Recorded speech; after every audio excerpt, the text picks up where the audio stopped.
A local man was just 6 years old when he witnessed his mother's rape and murder 4 decades ago. The now 50-year-old sat down with CBS 2's Alice Gaynor as the convicted killer is about to be set free. He says the pandemic may have made the difference.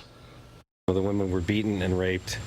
They were shot as they crawled away from the men on the floor. Jason Minter was 6 years old the day his mother Bonnie and friend Sheila Watson were murdered during a home invasion in South Salem in 1977.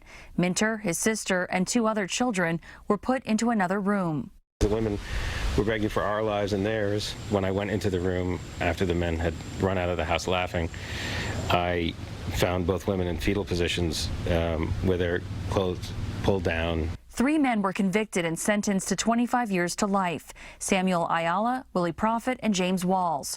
Prophet died in prison. Walls, the getaway driver, was recently paroled. For years, the family has spoken in person before the parole board against Ayala's release.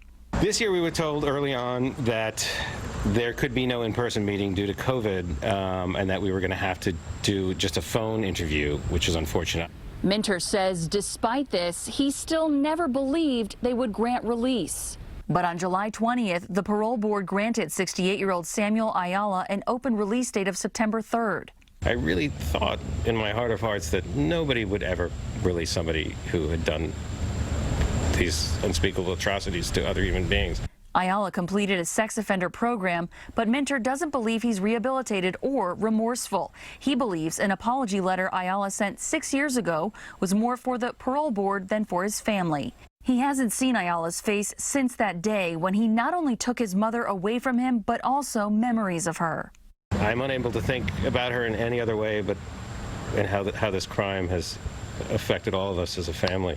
If anyone deserves lifetime incarceration, why is it not Sam Ayala?